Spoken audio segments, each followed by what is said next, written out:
संभाजीनगरला आज सकाळी लवकर आलो जरा. मला असं वाटलं की आज तरी संभाजीनगरचा उमेदवार जो कोणाचा असेल तो आमच्या खैऱ्यांच्या विरोधात, चंद्रकांतजी खैऱ्यांच्या विरोधात जाहीर कर. पण काय कळत नाही मला, काय चाचपडत बसली. चंद्रकांत खैऱ्यांच्या विरोधामध्ये उमेदवार मिळत नाही, म्हणजे शिवसेनेच्या उमेदवाराच्या विरुद्ध संभाजीनगरला उमेदवार मिळत नाही अशी माझी माहिती आहे. आणि हा जो काय मिंदे गट आणि भारतीय जनता पक्ष यांच्यामध्ये ही जागा कोणी लढवायची ह्याच्यावरून वाद सुरू आहे. अर्थात ही जागा संभाजीनगरची कोणीही लढली आमच्या विरोधात तरी शिवसेनेचे उमेदवार चंद्रकांत खैरे यांचा विजय हा नक्की. संभाजीनगरमधले आमचे लाखो मुस्लिम बांधव हे शिवसेनेच्या समर्थनासाठी उघडपणे समोर आलेले आहेत. संभाजीनगरमधले आमचे दलित बांधव ही सगळी बंधनं झुगारून, सगळे अडथळे झुगारून चंद्रकांत खैरे यांच्या पाठीशी उभे राहिले. आत्ताच मला आमचे मित्र दलित पॅन्थरचे अध्यक्ष इकडले प्रदेश अध्यक्ष रमेशभाई खंडागळे, भारतीय दलित पॅन्थर यांनी संभाजीनगर लोकसभेचे शिवसेनेचे उमेदवार चंद्रकांतजी खैरे यांना पाठिंबा जाहीर केला. म्हणजे अनेक संघटना, दलित समाजातल्या, मुस्लिम समाजातल्या अनेक संस्था या स्वतःहून पुढे येत आहेत आणि संविधान रक्षणासाठी, लोकशाही रक्षणासाठी आपण एकत्र राहून मोदींच्या हुकुमशाहीशी मुकाबला केला पाहिजे, पराभव केला पाहिजे, यासाठी एकत्र येत आहे. मराठवाड्यातलं चित्र असं आहे, मी शिवसेनेच्या बाबतीत सांगतो की शिवसेनेचे मराठवाड्यातले 4ही उमेदवार हे विजयी होत आहेत आणि फार मोठ्या ताकदीनं विजयी होत आहेत. शिवाय महाविकास आघाडी म्हणून विचार केला तर जालना असेल, नांदेड असेल, लातूर असेल, बीड असेल, इथे सुद्धा जिंकण्याच्या शक्यता या महाविकास आघाडीच्याच आहेत. या वेळेला जालना आणि लातूरमध्ये बदल घडेल हे मी तुम्हाला आत्ता खात्रीनं सांगतो. बीडमध्ये पंकजा मुंडे यांना निवडणूक आता सोपी राहिलेली नाही आणि नांदेडमध्ये आदर्श टॉवर हे महाविकास आघाडीच्या धडकेने कोसळून जाईल अशी पूर्ण खात्री आम्हाला आहे. आणि एकंदरीत मराठवाडा हा महाविकास आघाडीच्याच मागे राहील हे चित्र आता स्पष्ट झालेलं आहे. आणि या राज्यामध्येच, महाराष्ट्र राज्यामध्ये हे तुमचे देवेंद्रजी फडणवीस सांगतात मिशन 45 वगैरे ते त्यांच्याकडे, पण आमचा महाविकास आघाडीचा आकडा जो आहे 35+चाच आहे. 35+. आणि तो कोणी बदलू शकेल एवढी शक्ती, मग ती महाशक्ती असेल, अदृश्य शक्ती असेल, ती कोणामध्येही नाही. बोला. प्रकाश आंबेडकरांनी आरोप केला तुमच्यावर. कधी? महाआघाडीने काल आरोप केलाय. नवीन केलाय? नवीन आरोप आहे की 20 जागा तुम्ही भाजपसोबत फिक्स केल्या. म्हणजे काय असतं?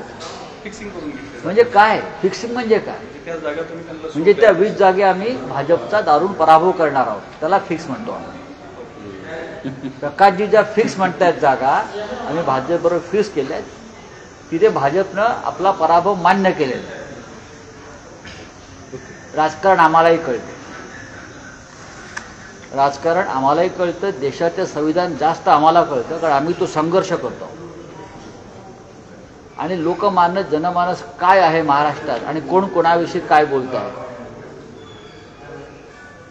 हे सुद्धा आम्हाला माहिती. या महाराष्ट्रामध्ये आम्ही माननीय प्रकाश आंबेडकर यांनी आमच्याबरोबर राहावं यासाठी आटोकाट प्रयत्न केले. विनवण्या केल्या, प्रेमानं हातही जोडले की आपण चळवळीचं नुकसान करू नये अशी आमची भूमिका आहे. संविधान रक्षणासाठी डॉक्टर बाबासाहेब आंबेडकरांच्या प्रतिष्ठेसाठी महाविकास आघाडीबरोबर आपण यावं. या देशात लोकशाही धोक्यात आहे,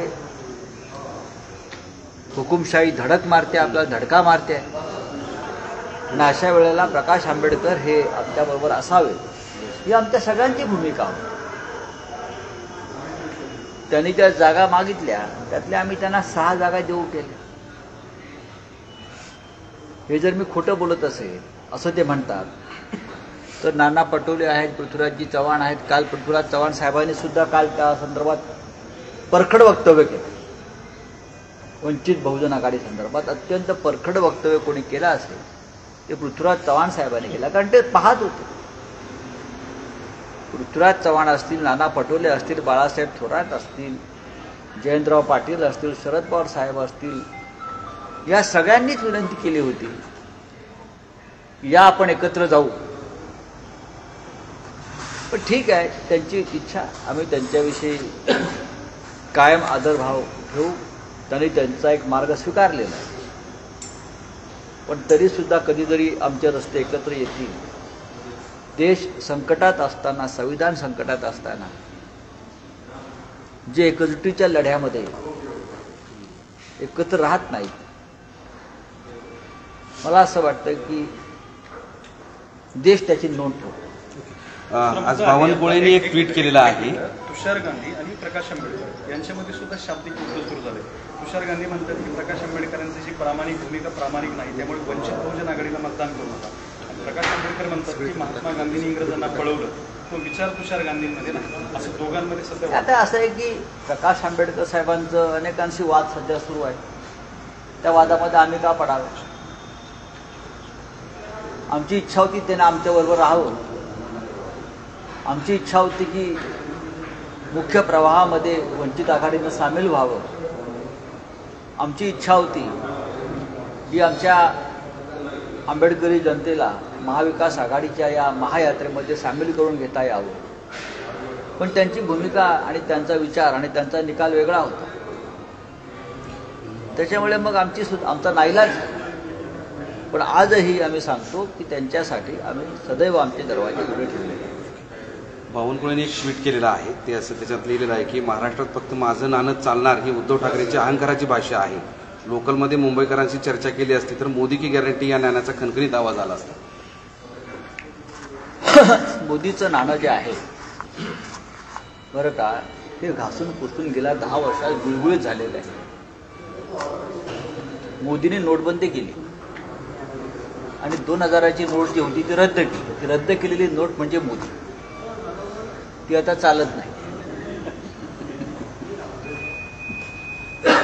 ती आता चालत नाही बाजारात. कोणतीही नोट जी मोदींनी बाजारात आणली होती ती आता चालत नाही. आता त्याच्यावरती मी काय बोलतो?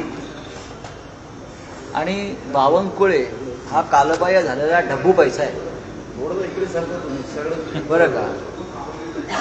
बावनकुळे हा कालबाह्य झालेला ब्रिटिशकालीन ढब्बू पैसा आहे. आता या ढब्बू पैशाला वाटत असेल की आपलं नाणं खणखणीत वाजतंय तर त्यांनी आपले कान जरा साफ करून घ्यावे. ते एक वाक्य असे लिहिले की उद्धव ठाकरेंनी सोनिया गांधीची गुलामी स्वीकारून स्वतःची गारगोटी केलेली आहे. हा, उद्धव ठाकरेंनी स्वतःची गारगोटी केली आहे. अच्छा अच्छा, ती स्वतःची गारगोटी आहे बघा जरा. नरेंद्र मोदी यांचं कालचं तुम्ही वक्तव्य ऐकलंय का? पराभूत मनोवृत्तीतून हल्ली नरेंद्र मोदी प्रचार सभातून बोलायला लागले. काल मोदी असं म्हणतायत की इंडिया आघाडीचे लोक हे मुघल प्रवृत्तीचे आहेत, मुघल विचाराचे आहेत. म्हणजे काय? इंडिया आघाडीचे लोक श्रावणात मटण खातात. हा काय प्रचाराचा मुद्दा होऊ शकतो? कोण मटण खाताय, कोण चिकन खाताय, कोण फिश खाताय? देशाचे प्रधानमंत्री जर प्रचाराचा स्तर इतक्या खाली आणत असतील याचा अर्थ त्यांना पराभवाची भीती सतावते. त्यांच्याकडे विकासाचे आणि देशाच्या भविष्याचे कोणतेही मुद्दे नाही. खरं म्हणजे मोदी जे म्हणतात की विरोधक मटण खातात, पण मोदी आणि त्यांचा पक्ष स्वतःला हिंदुत्ववादी समजतो. बीफ निर्यात करणाऱ्या 5 कंपन्यांकडून, गोमांस निर्यात करणाऱ्या 5 कंपन्यांकडून भारतीय जनता पक्षानं 550 कोटी रुपये निधी घेतलाय. त्याच्यावर मोदींनी बोला. मग कोण मटण खात आहे आणि कोण गोमांस खात आहे 550 कोटीचं भारतीय जनता पक्षाच्या रूपानं, हे जनतेला कळू द्या.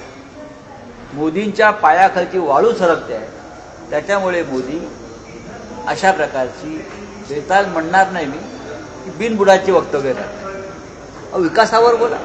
राहुल गांधींनी काल सांगितलंय आमचं सरकार आलं तर आम्ही 30 लाख रिक्त पदं भरू, याला दिशा म्हणतात. नोकऱ्या देऊ, याला दिशा म्हणतात. तुम्ही म्हणताय विरोधक मटण खाताय, हा तुमचा प्रचार. मग तुम्ही काय खाताय? भ्रष्टाचाराचं शेण खाण्यापेक्षा मटण खाणं चांगलं म्हणावं. मुंबईच्या उत्तर पश्चिम लोकसभा मतदारसंघामध्ये तुमच्याकडून त्यांच्याकडे गेले रवींद्र वायकर यांना उमेदवारी देण्यासाठी भाजपचा विरोध सुरू झाला. आम्ही काय करू? असं आहे की हा जो मिंदे गट आहे, जो स्वतःला खरी शिवसेना समजतो, त्याची लायकी भाजपकडे दाखवत आहेत.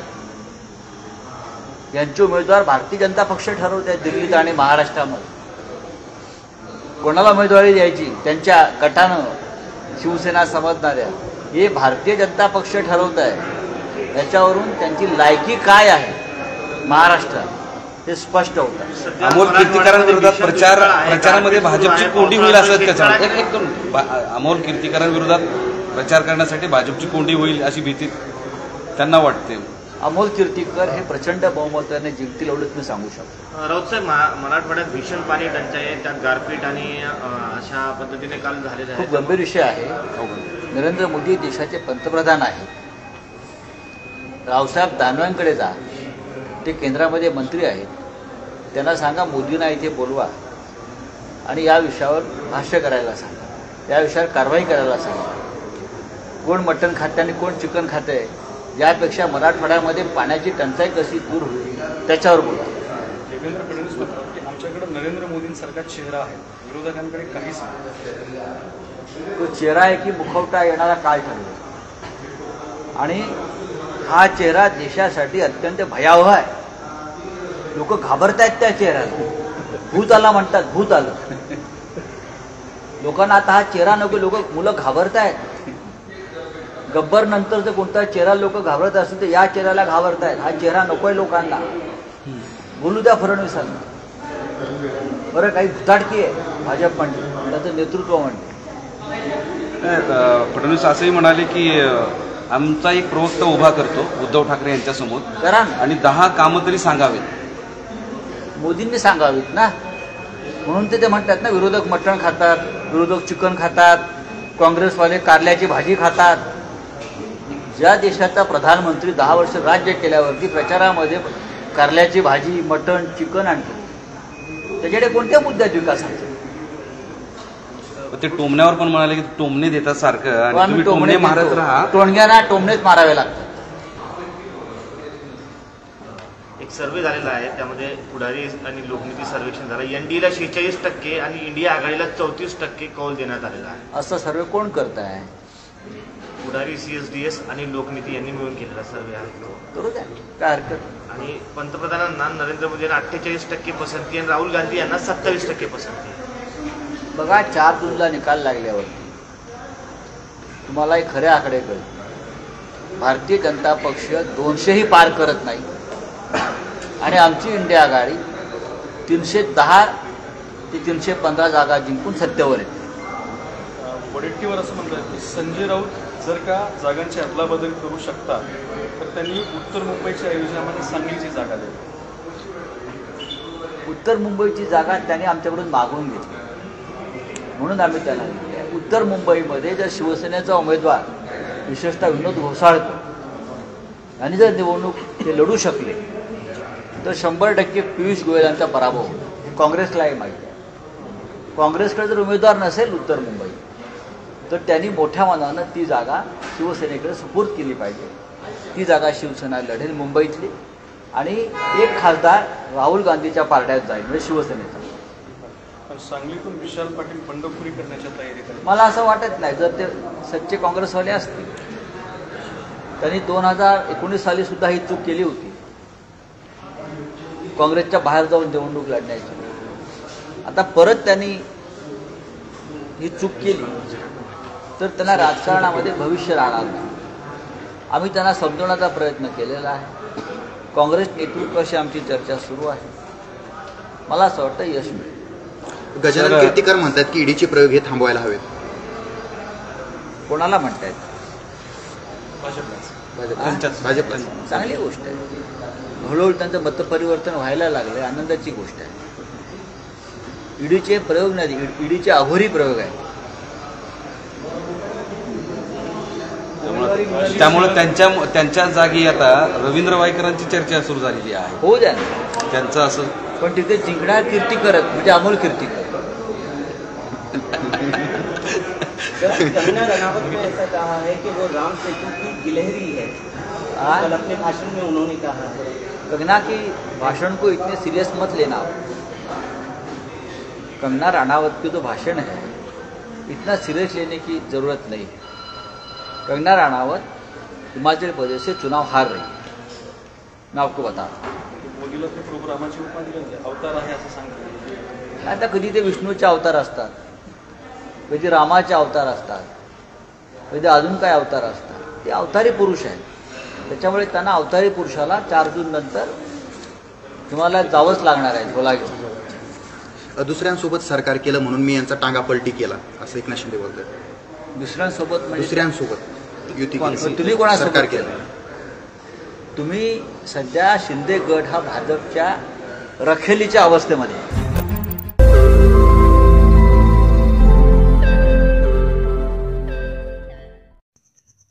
रोज नई खबरों को देखने के लिए हमारे औरंगाबाद समाचार चैनल को सब्सक्राइब कीजिए और नोटिफिकेशन पाने के लिए हमारे बेल आइकन को दबाइए ताकि हर खबर की नोटिफिकेशन आपको मिलती रहे.